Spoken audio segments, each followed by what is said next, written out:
El miércoles de la quinta semana del tiempo ordinario, el evangelio que toque es el de Marcos 7, 14 al 23. En aquel tiempo llamó Jesús de nuevo a la gente y les dijo: Escuchen y entiendan todos. Nada que entre de fuera puede hacer al hombre impuro.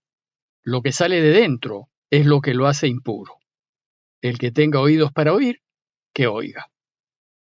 Cuando dejó a la gente y entró en casa, le pidieron sus discípulos que les explicara la parábola. Y él les dijo: ¿Tan torpes son también ustedes? ¿No comprenden? Nada que entre de fuera puede hacer impuro al hombre, porque no entra en el corazón sino en el vientre y se echa en la letrina. Con esto declaraba puros todos los alimentos. Y siguió: Lo que sale de dentro, eso sí mancha al hombre, porque de dentro, del corazón del hombre, salen los malos propósitos, las fornicaciones, robos, homicidios, adulterios, codicias, injusticias, fraudes, desenfreno, envidia, difamación, orgullo, frivolidad. Todas esas maldades salen de dentro y hacen al hombre impuro. En la reflexión de ayer vimos cómo Jesús defendió a sus discípulos de las críticas que les hacían los fariseos y escribas, porque actuaban en contra de lo que mandaba la ley. La ley prohibía a los judíos comer sin lavarse las manos, y si uno lo hacía, quedaba contaminado legalmente, es decir, quedaba impuro ante Dios. Y vimos que Jesús salió en defensa de sus discípulos argumentando: primero, que no debemos quedar entrampados en detalles y formalismos, sino que debemos tener siempre presente el objetivo que debe guiar nuestras vidas, que es dar verdadero culto a Dios. Y lo que da verdadero culto a Dios es lo que hacemos en favor de quienes más necesitan. Y segundo, que debemos poner la compasión y la misericordia hacia los demás, que es lo que Dios quiere, por encima de las normas de la ley. Bueno, pues el relato de hoy es la conclusión de la defensa que hizo Jesús de sus discípulos. Los va a defender de la imposición de normas legalistas hechas por hombres que no salvan, sino más bien abruman a la gente y no permiten que vivan en paz. Dice el texto que dijo: Escuchen y entiendan todos. Nada que entre de fuera puede hacer al hombre impuro. Lo que sale de dentro, eso es lo que lo hace impuro. Jesús desea aclarar qué es lo que realmente nos contamina, lo que nos hace impuros, lo que nos aleja de Dios, y qué es lo que no nos contamina, lo que nos mantiene puros y en una correcta relación con Dios. Y su enseñanza es que no hay nada externo o de forma que sea capaz de alterar la relación del hombre con Dios, y que lo que sí altera esta relación es lo que sale del hombre, de su corazón, es decir, lo que producimos en pensamientos, palabras y obras, y que va contra lo que Dios quiere. Esto es lo que nos contamina y nos separa de Dios. Ayuda a aclarar algo del modo de pensar judío de ese entonces. Para ellos la sede de los pensamientos está en el corazón. Desde el corazón uno toma decisiones, que después se concretan en palabras y obras. Y la sede de los sentimientos y de las pasiones está en el vientre, en las entrañas. Y Jesús nos enseñará que las decisiones viscerales terminan en la letrina. El verso concluye con una nota que en algunas copias no se encuentra y que dice: El que tenga oídos para oír, que oiga. La razón por la cual algunos editores no incluyen este verso es que si bien se encuentran varios manuscritos, estos no son los más fiables. Los manuscritos más sólidos no consignan estas palabras. En todo caso, la expresión quien tenga oídos para oír, que oiga, indica, en primer lugar, que oímos lo que queremos y que estamos más atentos a oír lo que nos interesa o lo que nos puede beneficiar. Luego, si estamos interesados en Dios y en sus cosas, estaremos más dispuestos y listos para oír lo que Él nos quiere decir.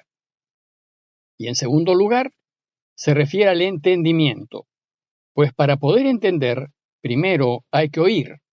Por tanto, se podría traducir esta expresión diciendo: quien quiere entender, que entienda, sabiendo que vamos a entender solo si nos interesa. Estas palabras pues están dirigidas a aquellos que sean capaces de entender, porque están interesados, y que entre líneas lean y entiendan lo que Dios quiere decirnos. El texto continúa diciéndonos que cuando dejó a la gente y entró en casa, sus discípulos le pidieron, en privado, que les explique la parábola. Recuerden que los que están en casa son los discípulos de Jesús, su verdadera familia, aquella que está dispuesta a hacer la voluntad de Dios. Pero parece que los discípulos no han entendido la enseñanza de Jesús.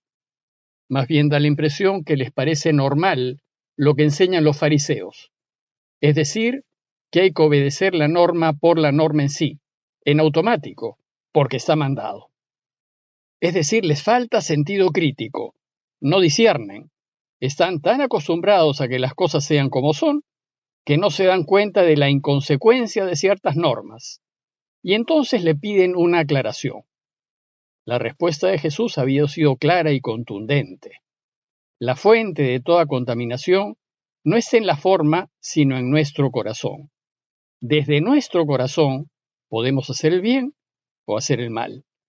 Por tanto, lo que nos contamina y contamina al mundo no es el incumplimiento de normas externas. Lo que realmente nos contamina es dejar que nuestro corazón no discierna y se deje llevar por nuestras malas decisiones. Y como resultado, hagamos el mal, hagamos daño y hagamos sufrir. A Jesús le llama la atención el pedido de los discípulos, pues a ojos vista, su crítica a la actitud farisea de guardar las formas sin importar el fondo fue bastante clara. Y entonces les dijo, ¿tan torpes son también ustedes? ¿Cómo así no comprenden? Ellos no entienden porque se han criado en una cultura en donde guardar las formas es lo que interesa. Es esa cultura de la apariencia, en donde lo que se busca es lo externo, lo que se ve.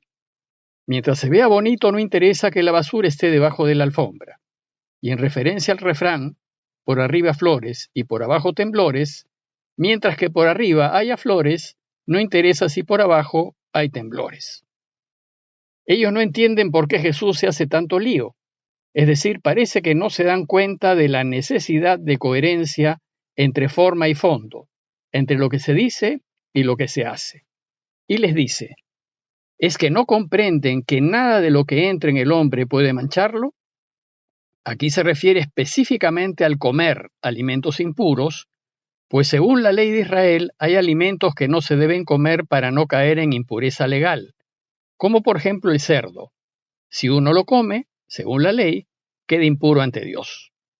Y Jesús enseña que esos alimentos que prohíbe la ley no nos hacen impuros ante Dios, puesto que no entra en su corazón, sino en el vientre, y va a parar al excusado. Para Jesús lo que importa es el corazón, lo que concebimos con nuestros pensamientos y vamos gestando. Esto es lo que hay que cuidar. El corazón designa lo íntimo, lo profundo de la persona, lo que la configura, su alma y desde donde decide su vida. Es aquel centro vital que le da coherencia interna a la persona, que la hace ser como es eso hondo desde donde toma todas sus decisiones. Y como los alimentos no tocan el corazón, no hay que darles esa importancia religiosa que sí hay que darle al corazón, pues hay que tener el corazón limpio. Y al afirmar que los alimentos no hacen impuro al hombre, declaró puros a todos los alimentos. Por eso el cristianismo no tiene alimentos prohibidos. Todo se puede comer. Y esa libertad para el comer de todo y para obedecer la ley en aquello que es realmente importante, fue una de las tantas razones que nos llevó a separarnos del judaísmo. Y añadió Jesús, lo que sale del hombre, eso es lo que mancha al hombre. Y aquello que lo mancha, lo distorsiona y lo hace ser lo que Dios no quiere, es el pecado. El pecado nos impide una relación franca, transparente y directa con Dios. El pecado nos separa de Dios, sale de nuestra propia libertad y querer. El pecado se concibe en nuestros pensamientos, se le cultiva y finalmente se concreta en una decisión que va en contra de lo que Dios quiere. Por eso, dice el texto que de dentro, del corazón del hombre, sale el pecado que nos contamina. Como de nuestro corazón, de nuestro interior, salen tanto el bien como el mal, entonces es el corazón lo que debemos cuidar. No podemos dejar que brote de él el pecado. Debemos examinar nuestras conciencias, debemos discernir. Y enseguida Jesús hace una pequeña lista a manera de ejemplo de algunos pecados que salen de nuestro corazón: los malos pensamientos, fornicaciones, robos, homicidios, adulterios, codicias, perversidades, fraude, libertinaje, envidia, injuria, soberbia, necedad. Se trata de una breve lista para que caigamos en cuenta de algunos pecados que se cocinan en nuestro interior, en nuestro corazón, y que empiezan con malos pensamientos. Y concluye diciendo: todas esas maldades salen de dentro y hacen al hombre impuro. Es esto lo que realmente nos separa de Dios y no lo externo. En conclusión, los invito a examinar nuestro corazón para caer en cuenta de si algo de lo que lista Jesús ha salido de mí, que yo he criado y macerado con mis pensamientos y que finalmente he hecho realidad. ¿Qué nos ha manchado? ¿Qué es lo que impide nuestra recta relación con Dios? ¿Qué nos separa de Él? Y por tanto, ¿qué debemos cambiar? Y concluir esta reflexión haciendo un propósito de enmienda. Pidámosle pues a Dios su gracia para entender que soy fuente de mal y que es mi interior, mi corazón, el origen de ese mal, y pedir conocer mis pecados para descubrir la abundancia de su misericordia y darme cuenta que a pesar de todo me quiere y desea que sea feliz. Parroquia de Fátima, Miraflores, Lima.